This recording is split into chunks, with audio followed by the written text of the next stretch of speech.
Nonsia aboga na de mama ya mamu nyina adwo amama kwaba ede our Great Commission TV eso enem August bosome de to so enum wafimpinu ene eduonu ensia emu afei ene braso sensema hodo yen senkyerefo tem hungu monten so omonsa kan ye oman mu de ka ho ama hodo so de bie ka ho bi a ye chese osamufo ehwe ye de chichitu nani asem eso ne so krojen no ye hwe de beso mo se enumre bre no nsia kase ebo I attended in Paramount News for Great Commission TV so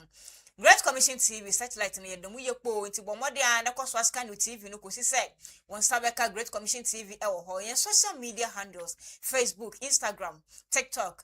X no so ye wo ho nti bowram Great Commission TV GH bomode na like na share mo foforo ntimi hu dwumadia ekoso no comment no jato comment section no as emrepe me be share akenkan ede amawo eya hwe say kasa na eho betena akenkan ya yenya asem ama won so wenya asem ene nwumre yen hwe nsem ahodo a ebeto dwano ebie. Ministry of Health declare a zero tolerance policy be omode ba abeboa nursing school admission no one mo aye omo she chire omo jijin kakra ho no ye behwe mane nyina eto etwa Oman mra shebe future me panyin na wo ho would woni akire mu e wo wa e ho no ma na kire se dialysis unit wa hwe esi ye kira dialysis unity Ghana sika no 40 million and 4 million Ghana cedis and etimi akomwa wahwe ede ama wa hospital no ora sami jemfi ensem bia ebobofa ne ho efa 200 million Ghana cedis ekoso no okira obi bia obeti sansem no and legal action there odu besi wanipa amwa hu Ghana Airport Company Limited omo kaso omo kire say omo customers ahodon omo complaints dodo na e dia fa omo dwumaifo ho ne nyina ne so omo ba ho no mo so ma be fu wiem hyan anya sam keto na edwumaifo omo stress ka edifi customers so ebi so fa kwan bone so bribe bibie nyini na ekoso ho na omo kire say omo be hwe etuso na mo yiye pa 2 Ghana cedis yati efi diesel so no we ama mashebedwemo minority for ni bi mo ebisa His Excellency John Dramani Mahama says si asika ben na odi ba betua sa 2 Ghana cedis na wati efi diesel no so no DVL ejumeko no kire say we ma be hwe edidwumadie 6 months we temporary sticker mo hwe ede ama ayasha hodo na sekasa hodo a ye be krafi obi man mu ababepi o man Ghana no omde mo mo se na be ya no so betimi aboa ama nhye ya mo didi omudwuma no etimi edimu aboso explosion na ekoso no ye kira enipa miensa na toa nananom wonse do asisi a police for ye nhwehwemu afa ensame ho Christian groups we enyamensumu na yedroi asofo a okokopemu achimota forest won krampopuni mantem hanum senka okokogye wa homie na chese empaibo de guso se na be Kristo ba besane ababeje wono enne omo kire se omba be ye kire wo omo sa no aye de nyina ne se facility na wo mu yusu ede ye empaibo kakrakra no se si a enka ne nka nipa bako bi akwa wutua wan se omo to gym pa ede do 10 cities omo te omo so mo dwene ho mo te so mo gitumenye ye ntino omba beti intesu kokko ayo ye kire Yadeka siane beko obi manso Nigeria alata memo na asrafo a omo hono president Tinubu epeja omaketwe no mu akọ 80% yebedi emu enkomo Hereford Tano boy ene wakasa Wachire se etoro bia ne rate mi ho pop ni nyina so hwe na afa ne mu bi oni omusi so no mutimi nya akwanya no eko school no akwanya no wanya be nyini na ne se o se wo hwe ne ho na ma na kire se oben ni pakra ye ni totwe ne yemfa no enka ho bie ye stigmatize no se na epe bia eno na nam so ama school yi wantimi anko bia wa hye na experience ya ebu shanse ma hodo bi eka we hu na nwumre emma mienu ya je adwa ye hwe eba be so mo so mpa se nwumre ye nwumre bre no sia ka se beto ni Paramount News no ye be hwe ede ababe so mo na ansa na no enyumako bi adarma na ma ya no ide denden ewakonya yeti suyi ene ti hwe ne fasida emma enyumako ahodo no yede asida emma jumekwe sika fem omo na so yasen ma yede no sia kase abo yede esomo enimre go same travel and tour and free so person to kwan kwa amanone uko school kwa ye adwuma ana uko ensahwe momodia na bra na wakwantu nkrata sam nyina omo toto ne yi enfem ma dwumadia omo di ebini Aya family visa, aya visitor visa, student visa, business visa, tourist visa, visa renewal, aya sponsorship bank statement for all visas, birth certificate, business certificate, nefe passport. Momodi na ehwe ye go sim travel and tour. Na omombo, omonungwa kantamanto. A great commission abron sign amo fra empany4 na wonyo mundi and sawo 0244 425 804 0244 425 804.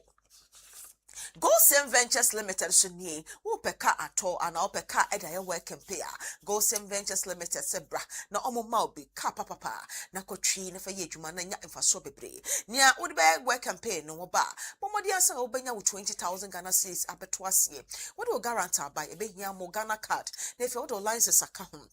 And somewhat, Yanina Green Carter so Mitra agreement no more than Monsashi shall see. Now within 14 working days, Mitra 2 weeks no, ya the cannibal mount amount de Aqua Yeduma. If a Kakrana cano within 2.5 years no, yata tunka kanka won't pay way up a day. But more than I share Go Same Ventures Limited, not Omomboa. But Omonunga Cantamanto, a great commissioner Bronsina, my friend Penny 4, our home true for a so 0244 425 804 0244 425 804 and 0500 151 315 0500 151 315. Go Same Ventures Limited, or suggest go simple.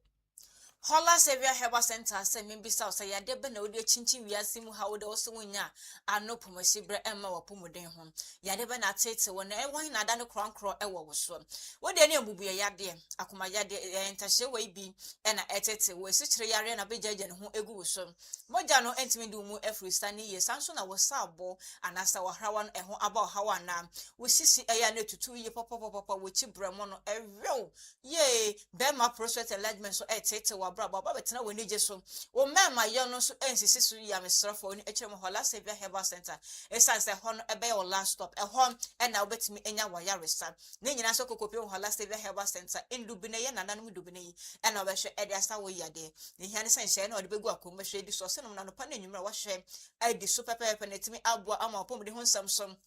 Esimi ejina brane oh hala heba Mr. Odi abedwa man so yen stake bia ye no me be boy pop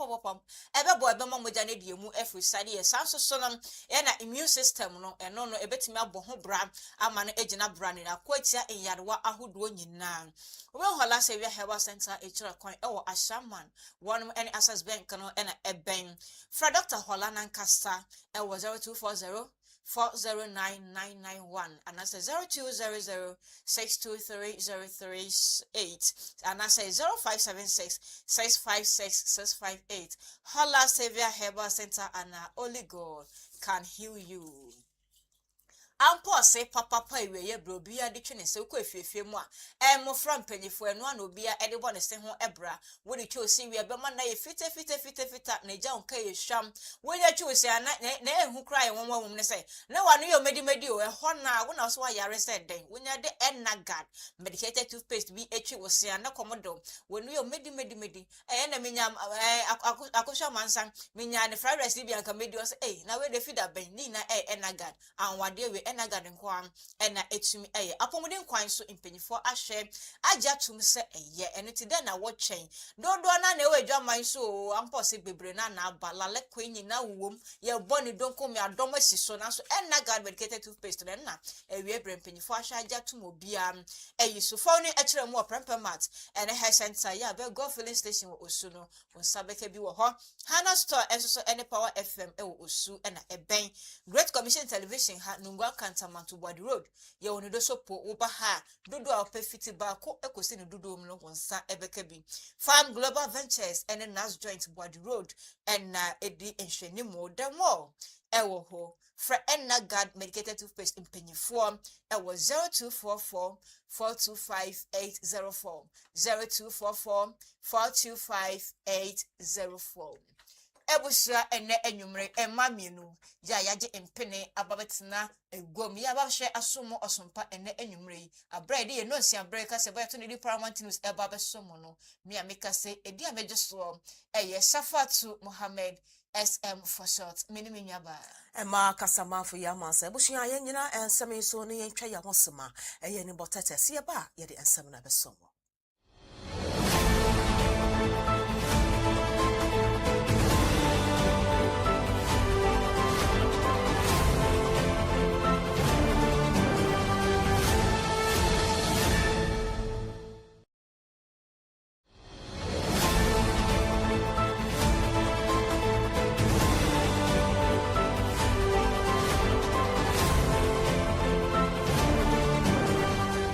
Abusia ya dama sese majebre atwen amaye twa ye ho abasa bre mo maye mfa kase no ensomo head at the health training institution unit a Ministry of Health ora Tony Goodman and the ensemi atudwa ochra asheye no declare zero tolerance policy one more share nursing school hono mo omojijiji sikan kakakra hono mo if e ban say yemfa nkofo na de a impenifo anya aba ho pa no mo de mani atuam a omo hwe ne ekoso abra okasa no ochra asheye no the steps ahodo egwa kwemu a ebeboa if omo ne law enforcement agencies no atena se ahwe kwan a won ma omo bukata ene lalekwe enema wo ho no mo nsaso mu a djuma omo de bedi omo no enye ni kakra Omochra, Honorable Minister Edema Health, Nene Aji, Ensemi Wa, ono so Eden support atecha, Ebebua, ne one more bukata na dia, war sector support no, a police force as some pechin, and right a war minganemo, and your omedi. Abraju media ne air cosono, or real good man, Eddie Ensemi say, Etuja. Have periodically written to them on the fees they must charge. Anybody who is charging beyond,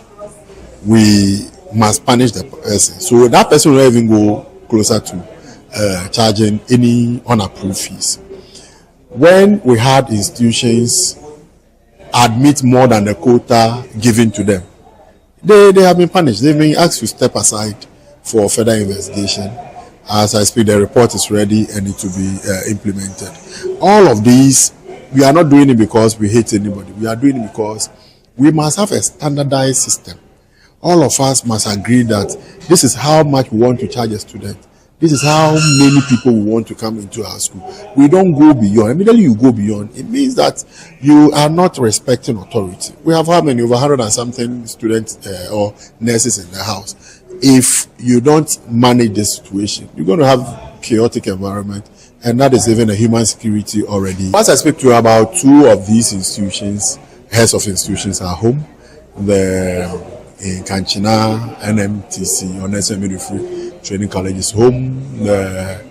Nalerugu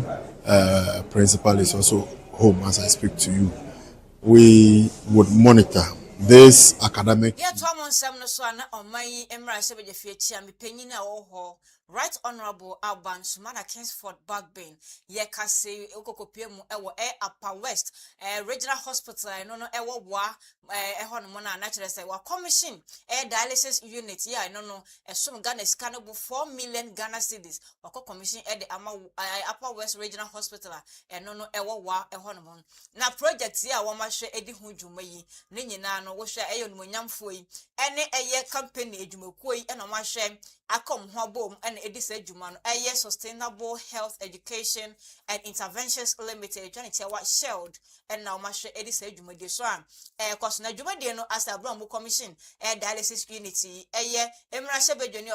Upper West, Mansinu Emu, and a Sanso and a Apumdi Australian or Swafo or Honomon, Sanson and a Ghana Health Service, a Jumukuonum, and a Afe Pennyphobia, one Ekahu, and a Emra Shebe Jenny Penny, and I said, Chambi Penny said,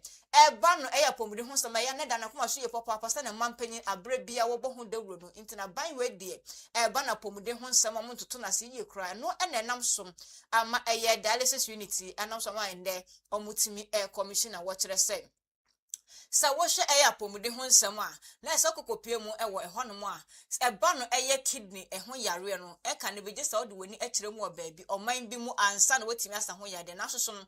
ba ne sa ya se yarefo afi na obenante kwantente ana mo tentententente ba ne sa kra na se yare ne bi ba be ka on stress bebre emfa apomudi ho nsam ensi baabi eno na enam so amono ahwe ama ne sa ahare wo so ende amika se kokopie mu wa honom na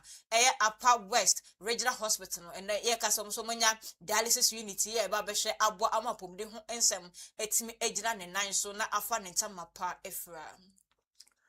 Abusuayantua Kasiano so Enfema Mona, Chief Executive Officer at the Magana Gold Board. I trinity a gold board no, a year or Rasamijan fee at the Kokobo at the Abo and Crankran Nefe, a year media award also and a social media nekeka home, Fia Yedi Gono Efa, a year 200 million Ghana series beer, or much a year ora Dominic Bonsu, the Hobo Asememo. Na bra statement here and now notice about Bonteno, about and there de air faith Augusti wafi 2026 na origin fee ne lawyers apodo no etra videos apodo ana ensema hodo a yede nam abe fonten tan so if yet na air TV so na journalist apodo twi ka ensema ani mo ka efa no se ono no na ne bodyguard na ne ye adwuma na sika ye hwehwe e wo gold board hono no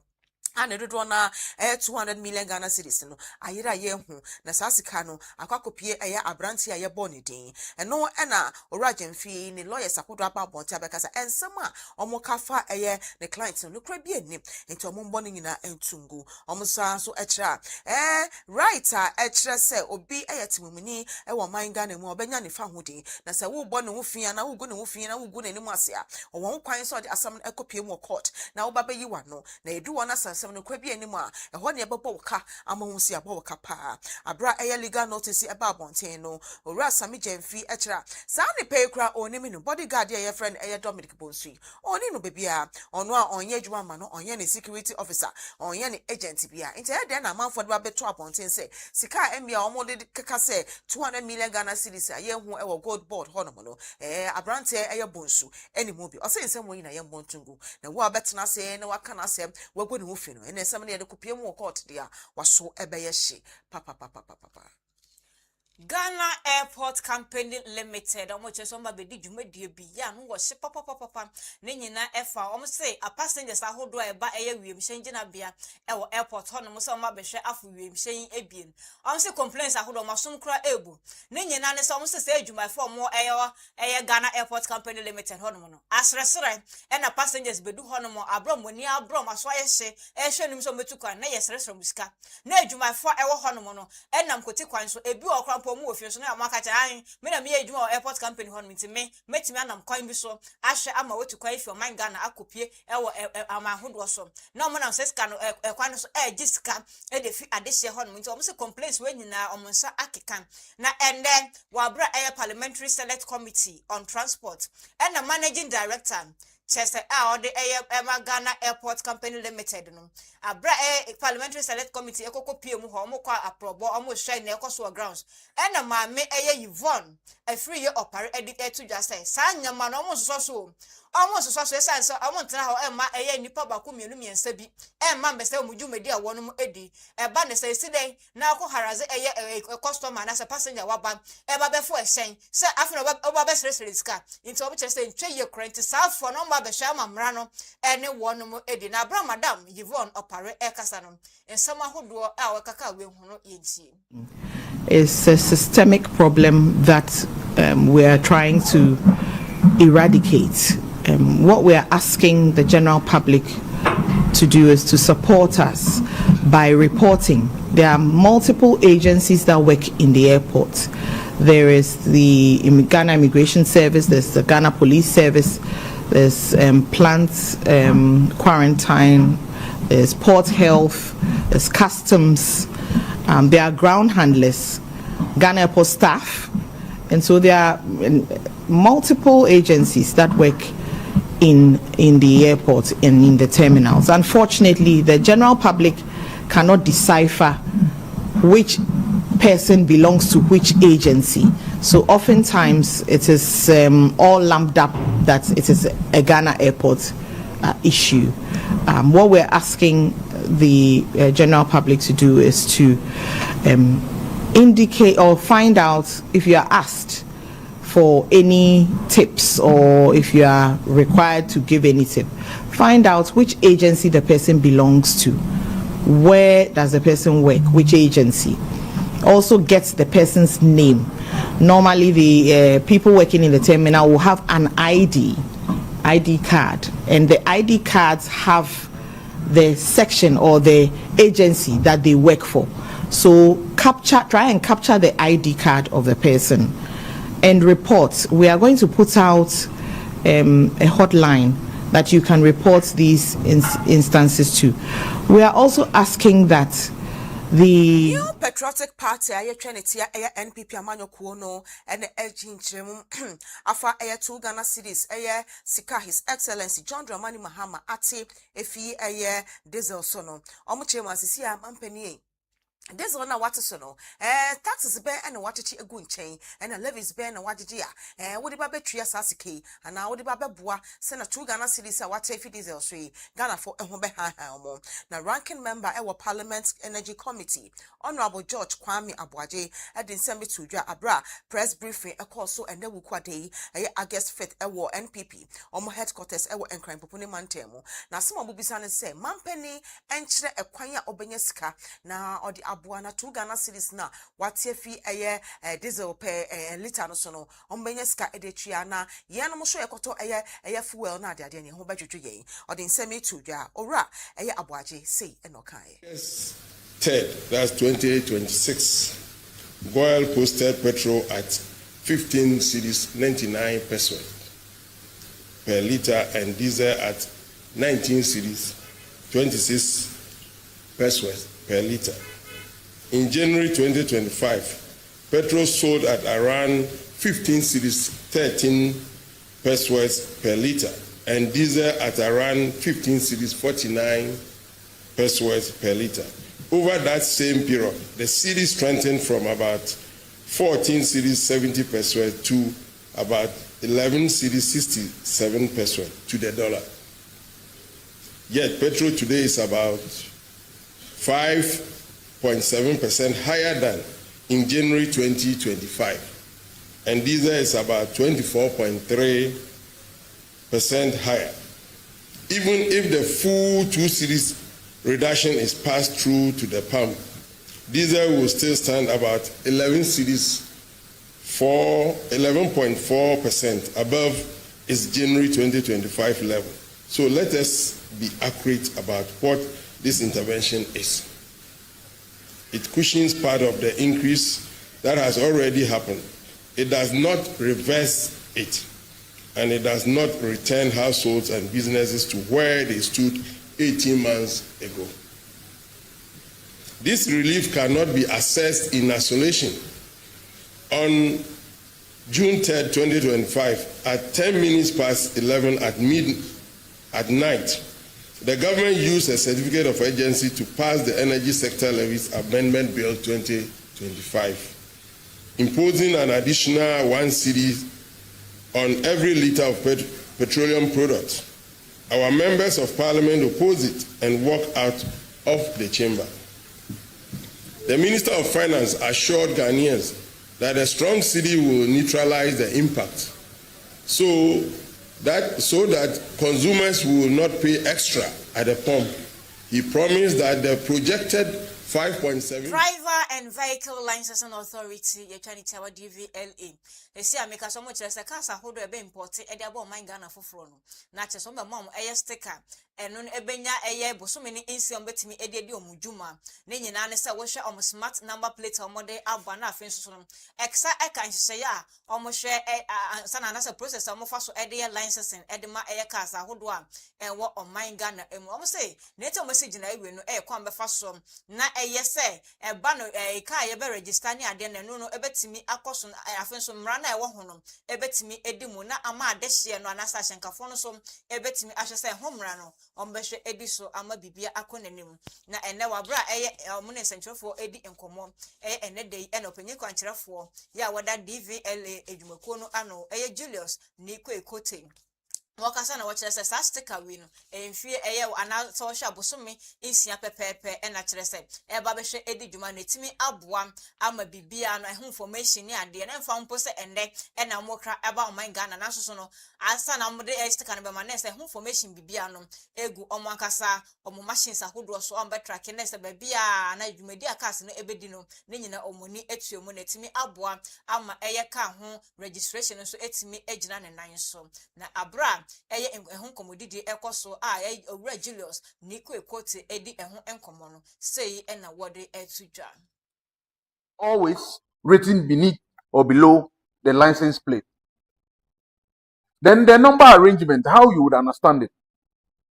This is 958 to represent the registration number of the vehicle. So it means it can be 1, it can be 10, it can be 444, and up to 4 characters or 4 digits. Then we have 4 other characters or alphabets at the extreme right. Now, among the 4, the first 2 represent the registration center where the vehicle was registered. So this being a GR was registered in Accra. So if it was registered, let's say in Hohoy, it would have been VH. If it was registered in Kumasi, it would have been AS and the rest. I hope you understand it. Good. Then we have the other 2 alphabets, and these 2 alphabets is randomly selected that will come and attach to the registration center code to become 4 digits. Now, this attachment will not follow serially. These 2 alphabets will be selected randomly through the algorithms in the program. So a person that registered and gets XY, the next person may not necessarily get XZ. The next person can get AB. The next person can get KL. The next person can get MO and the like. So this takes away predictiveness or predictabilities in the numbering. So you see a plate and know that this was registered before that or no, that goes away.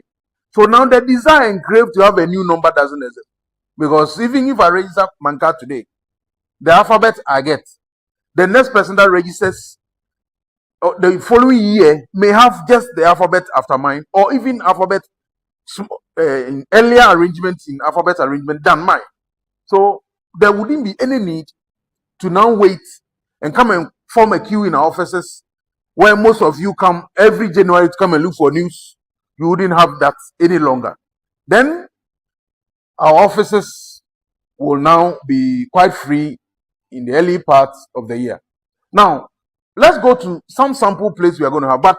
let me say something small about the plate as well. Now, this plate is going to be licensed to the individual. We are, at the moment, licensing plates to the vehicle. As a result, as the vehicle changes hands or ownership changes, the vehicle goes along to the new owners with the same license plate. But in the current arrangement, the license plate is licensed to the owner, to the yellow background with black writings. This is a government vehicle as it's going to look like. Instead of having the green plate they used to have, now it's going to be like this. The map of Ghana at the end and all the other features being the same. Don't forget, the 0402 represents the ministry and the agency's code. And so, if this vehicle, for example, were to be for DVLA, you would have Ebusia yanjina ensem so ne ntwa ye ho enkwaje aboafo enkrato embra. Se ba ensem akanyina ye de besomo.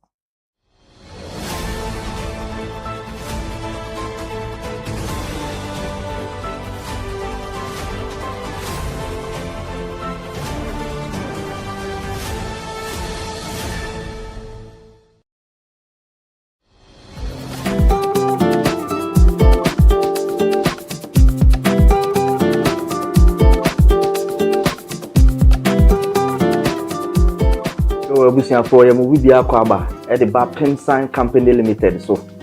edmaku a wo Ghana ha wakofa eduro nwanwaso e de abadwa so a eduro no eye nwanwade akese eduro ni din ne Semens Vital Herbal Mixture and Capsule eduro na ne mra na de agan no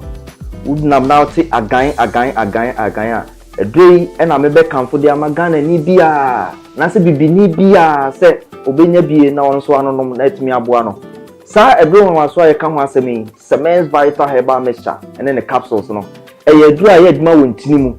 eduro uyo obi a sabi o mema sem eda from tinkaja be ma ntimi man mu so kra be ma ntimi mpega no ho uye be ma sabi woni obehiem na sisia no waje mu a wonso eduro ye kanfo de amawo eduro ye eduro a ebeboa ma wontini na timi asore gina so ebe mamoja de pusane wo be ma no mu ama be ma na timi asore gina so ye na watimi abo aduma na ama o piafo obi bia sabi oni atenka so yo ba so ye be ma wohia edro cement vital herbal mixture and capsules anemra ne de agan ne bi kona koto binom watenka ayira na te kokra kona koto edro ne bi nanom na obohu sebe edro no esi ye adwuma sifa afei wuye ne to nchen sabi obi wo hono ma pichikom o how pa kese pa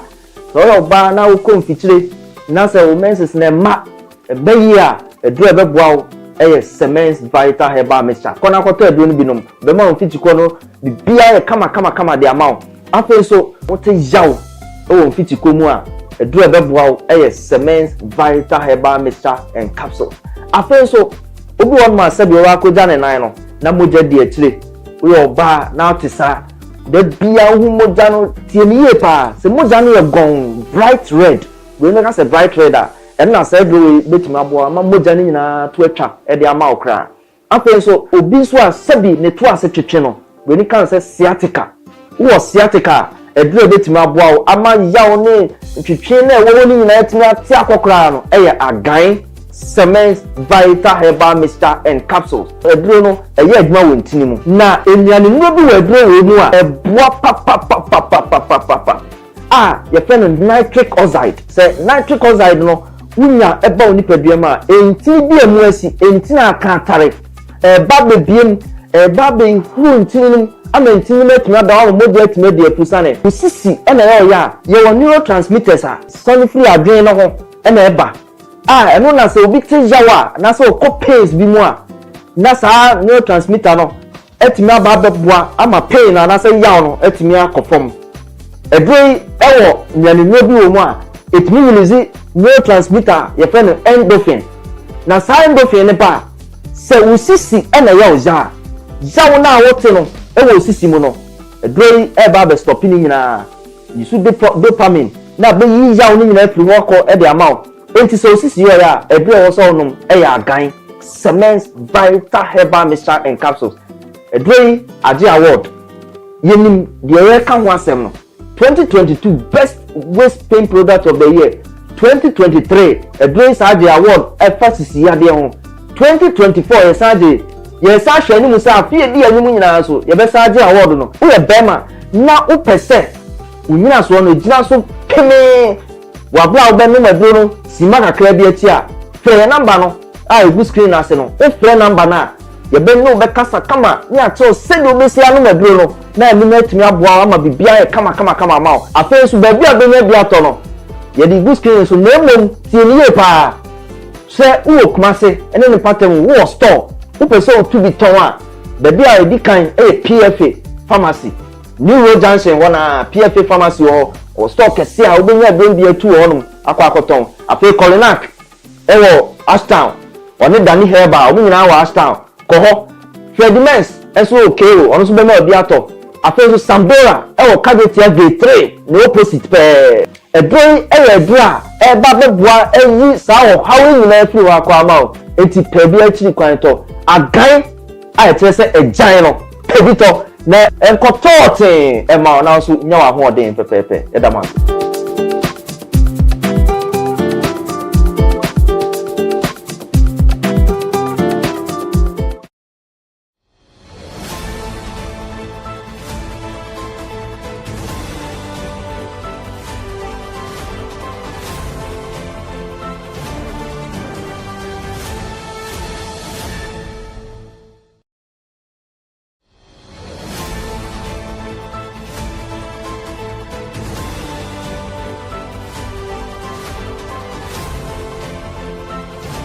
Abusia de masese maje bre amaye twa ye ho akwaje aboafo enkrato aba sabre moma ye fakase no ensombo na Western Central Regional Police Command a launch eye hwehwemu efa explosion a esi ewo eye tailing site ewo aboso a eben eye takwa a me kase enipa miensa na ato nananom ewon siedo na miensa so na epra emu odin nyina pa na bra hwehwemu ekoso no a police for charge me eye explosion no so endra ewianamo 4th August honomo na bra omokasa no PRO Edema Western Central Regional Police Command ASP Beatrice Texan echemwanhwe mawodom de gu apono so echira awo kese bia ye friend onini ena ekohye bia honomo a area ha na bebia asem no si ye no ni wura no David Kofi Fletcher ekofa tuo a otoye se odikum aboyi eno ena ekofa sa atoye nchemu edeba ya akwakoye arehosempa ye maami texting nsem bi odi tudwa ebini. At 2 p.m. on the 4th of August 2026, the Western Central Regional Police Command responded to an explosion at a tailings site in Aboso near Takwa. The explosion resulted to 3 deaths, 3 injuries. The explosion also caused an extensive damage to properties. Several houses within the community had their window panes shattered, while 6 vehicles parked at a nearby washing bay also had 8 windscreens and window glasses damaged. I wish to make a categorical statement in my capacity as the Western Central Regional Police PRO that only 3 individuals have been confirmed dead, 3 others stable and responding to treatment. The Regional Command also expresses its deepest condolences to the bereaved families and wishes the injured persons speedy recovery. Again, the unlawful possession and storage of explosives constitutes serious offenses and poses risk to public safety. Members of the public are urged to report any suspected illegal storage of explosives to the nearest police station. Share to one some so na won krampopuni mantem ha no seye Achimota Forest aha na ewom na ena meka se asofo bi no ene gidifo a omo akokopie mu ha omo budo omo gidi ebom pae ema osoro esan eba asase so no ena maka so mo cheso mani abre ye popo omo ye kire chenchirechi eda hyehye so nyina ne se omo so kokopie mu ewa Achimota Forest na kire se omo kita adankra makomako 120 ewo ehonomo ya no pochesa ewo ho na no kokopie mu ho ana kire se onipa wakufo bia no enka ne no mo je 1 cedi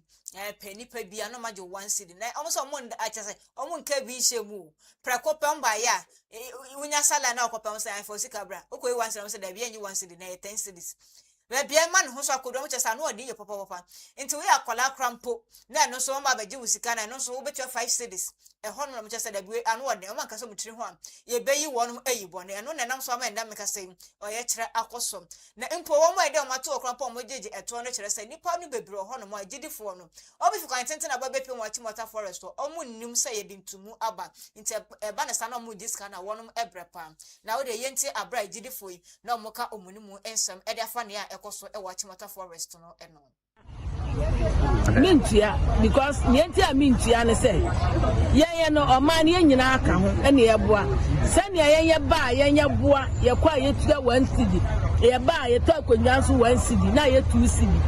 2 hours wa bompa ye wie okọ nipa foforo so ye den eba enti ye nyina no ye fise ye boa oman na ye wo mu no na se abasi 10 cedi dia minti bi nkodi 1 hour na 2 hours 10 cedi akola 5 cedi mene me mai amakwan mene me ma be 6 ene eba enti minti bi nya saska no enti mintia ba so ye ntia ye nyintu ade because say you 1 cedi na mitimi tina hye say e 10 cedi dia sebi enkwala nkutu abobo mpa ye price no mpa ye be no mbebo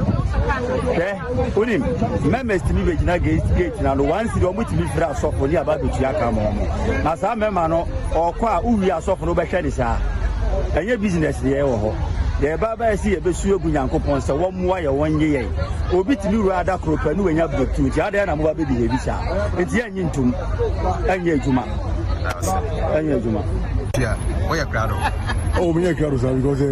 enye mi kwa na me ba makase me 30 at least we get watch ye ko nya 2 cedi na mo tu ko na mutu the body. Abusia yenjina ensame so ne yentwa ye hombra se ye ba ye de ensam no be ko be man so ne de ngide ensam asom ye ba sisi ya.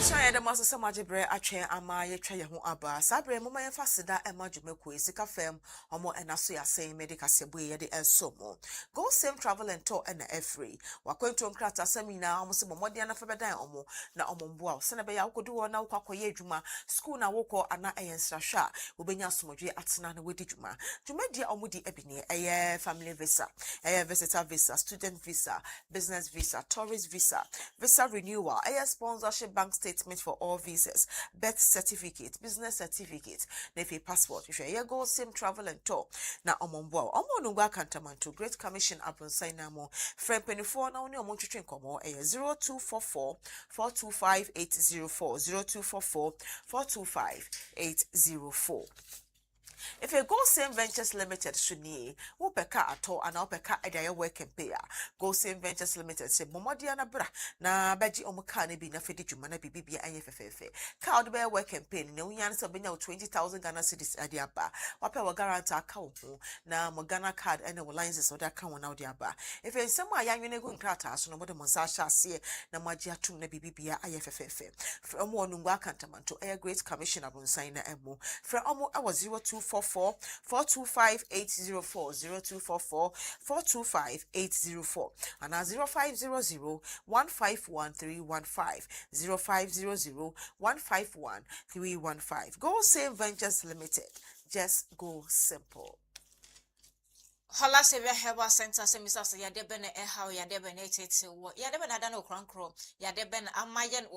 ayo se ne nida so nyina asamisro wo chinchin de mete wase na so no ankoyie wo betena se akosi da ben ewie bre Hola Sevia Herbal Center ba de ma wo ba be hwe yade no be de wo betene te e de ma wo krampo e be ye wonwan baby pa e wo baby nti embubu yade ne how akoma yade moja no entimi du mu afrisane yi esiche yade bi e na etete wo entahye wo yi e na beje de egu so usisi eya na ye ya ochi bramo na tutu ba ma prospect enlargement me kra de efi se Hola Sevia Herbal Center e ba ye mema no se prospect enlargement enti hu keso enti wa ebi egu eteto na se e kire se Hola Sevia Herbal Center unya enti ne nkenti na nanwumre megu so e kan fo Hola Sevia Herbal Center e de ama fa prospect enlargement ne ko dan no mema ye na esi su ye nyina no a oba ne sori ati so otwa mpo no mesrew enfa ko yensa no fa woni a kire mu e wo Hola Sevia Herbal Center okọ a se ne opa de ne bia obetene atretrem de ama wo na wankasa no bibia etimi akoyie e de ama wo sanso na pomuden kwanso bibia kokopiem ho no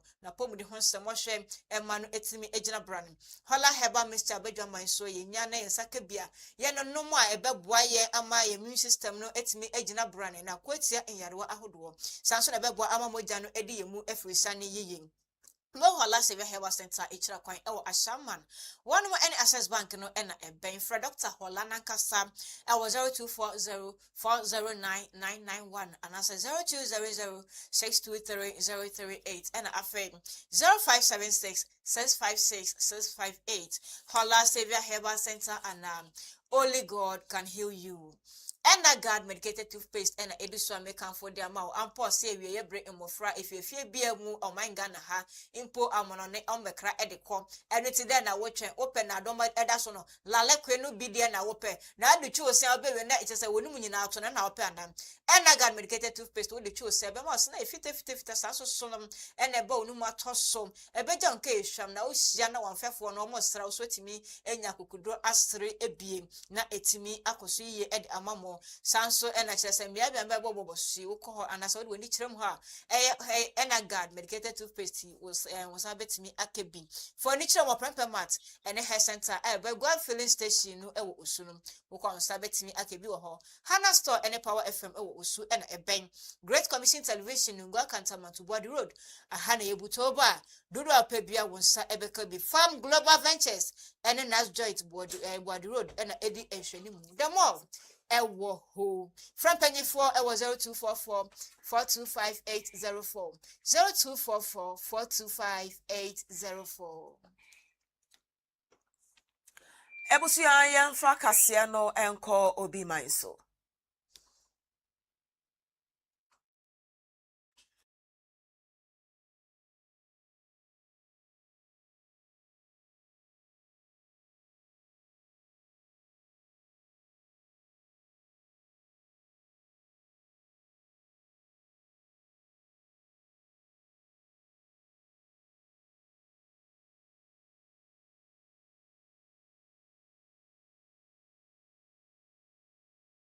Ebusia ye ko be man so ane ko Nigeria alatamemo na Nigeria president Bola Tinubu ene din sembi atudwa ne na se asrafo omoye adwuma ewo alatamemo no we page o market mu akosoro 80%. Omo se ebeboa amadwumadi omudi no ne titiw wono mo kidnapping enkofo no etumi acheche omo na emra ewo Nigeria na alatamemo ene omudi na wono mo a sa benefit ye bi beka omo no mododo na 250,000 personnel or more aban asra adwumanemu na mo cha sa salary structure yi a mo da babeto abonten endra ebnade ebehya ase nyame adoma September 1st na sa entumi ne nyina agina annual wage bill no so a efi 660 billion naira ekosi 924 billion naira ensem bi sei na mo di tudwa.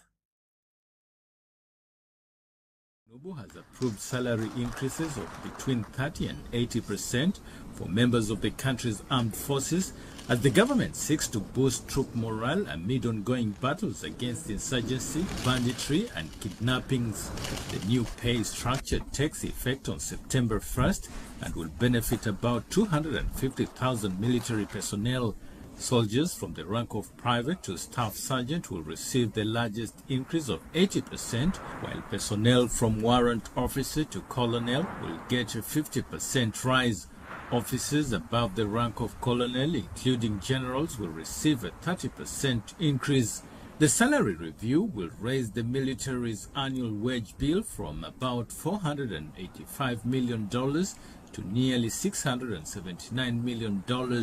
President Tinubu said the move recognizes the sacrifices of troops and reaffirmed his administration's commitment to improving welfare and modernizing the armed forces as Nigeria continues to confront Boko Haram, ISWAP and armed bandits and others. Tinubu has approved salary increases of between 30 and 80%.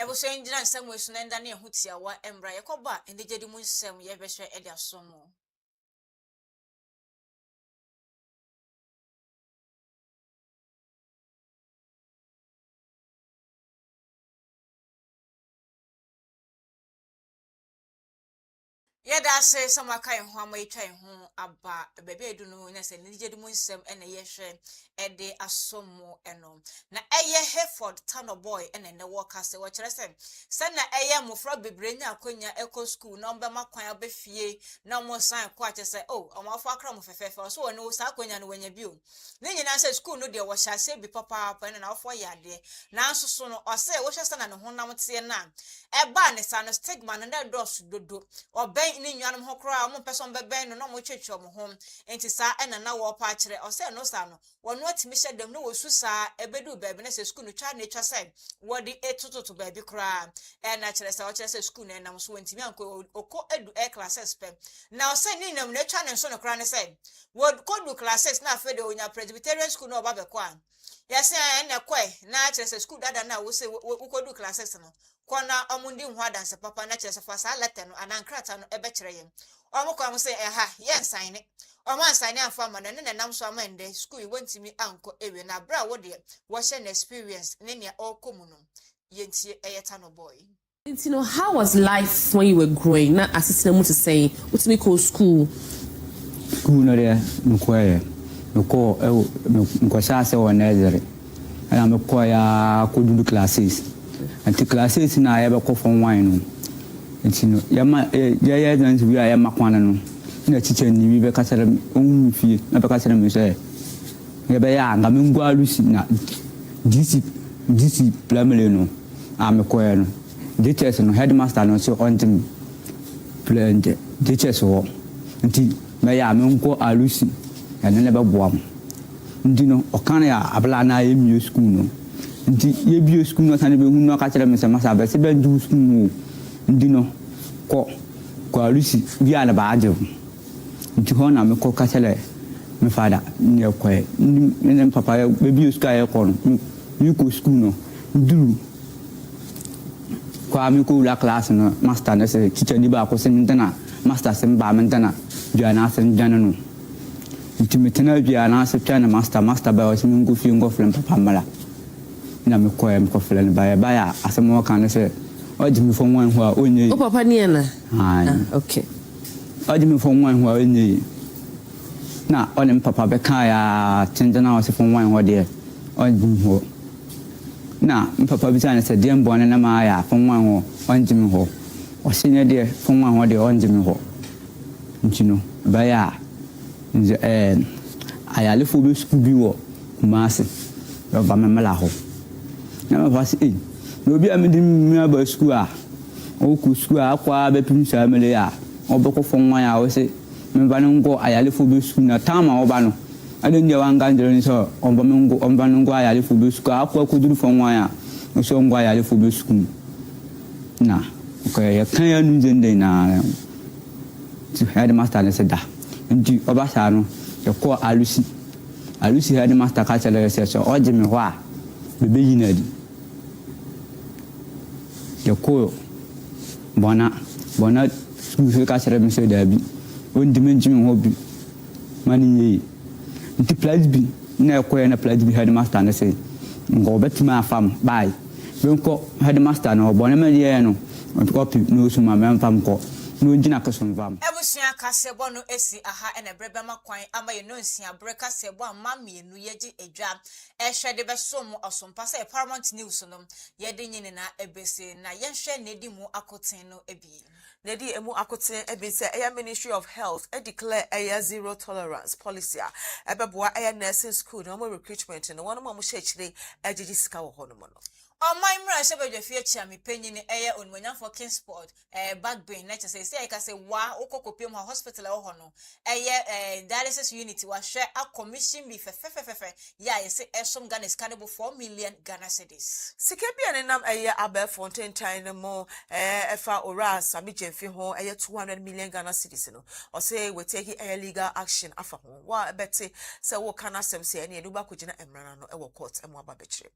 Ghana Airport Company Limited in Pennyfo ida to jamo chere say omodwuma ifo no bi no eye passengers ahodo mba ebefu wiemhyen omo de complaints ahodo na de ama won so omo ba adwuma ifo na ye sresre won mu sika na adwuma ifo omo fa kwan bonde so na omo je bribe ahodo a ntia na omo chere say omo betu omo na de si asam no so na omo ape asam no diplomacy ebre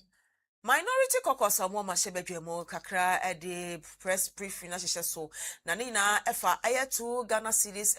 reduction anantehso a His Excellency John Dramani Mahama etifi diesel so no o se imprempren omomra machirem sika na he no mokofa eda babaye sa ejumedi eti entamo so omomra na momachirem DVLA ejumekodi atudwa se kasa hodo a efio ebiman so ebebepe oman Ghana a yen register yen wo kire se betimi etiesi kwan so kwade omo behwa ma stickers no no sa sticker no wo de talo ka ho acha ne busumi insiantem na expa nyina efa kwan pa control do wonum ehwe ede mo license na omo de license omo ka no se na be ya emra na ewo ho na ebo ho bora no ebetimi edi emu yade kasia no ko takwa aboso na explosion esi wo ho no sisi ayeka sei enipa miensa ana ato nananom ewon siedo ena miensa so ena epra emodin yi pa Yade kase abone kokopie mu achimota forest na asofo bie no mo na ejidifo amukọ ho ekobọ mpaye ema wo soro sane eba asase so na moni abre popopopa na ina som de oyekere aihye so mo kire se eye sika yehwe eje wono mo ewo hono mo e 1 cedi se mo page makodu 10 cedi so mo dwene ho a omo gituma enye ye anuti no we omahwe atintesu kokko. Yade kase adoko obi man so eye Nigeria alata memo na mampeni eye Tinubu ato eye asrafo omakatwem de akwakosi 80% akwaye enigesem de amomo Ewe ni jadi mu nsem so ehwe edosom na eye Hayford Tano boy waka na kostem papa kire se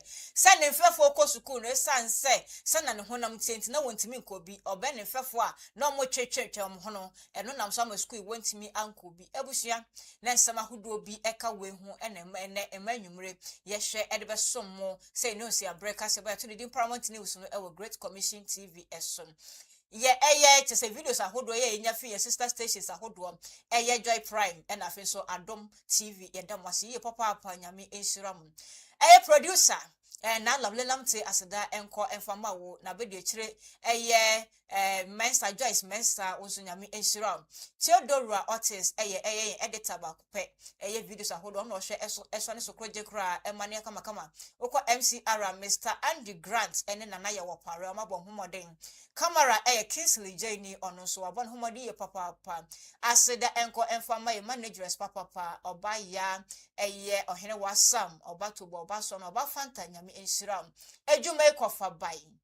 Chief Apostle A. Jackson nyame enshira daddy baby awo be minim sa wo hwen ye da se ye papa wadaroma ena yen so son ende yetimi kasama obi etie ye da wase wo hwen yen so aseda emfa ema wo Mary wo so bo ye chidom nyame enshira wo enne nwumre ema mienu ya ye jempene ebetina akonyam sa ye hwe na ye de ye no nsi abreka se bo asomsompa no edin ame mejeso eye Shafatu Mohammed SM for short miniminyaba Emma kasama for yamansa ebushia yadamase amammo enehwe nyame ade mo chena yebese sinkonwa na de no sia kasebo no yedasom yakram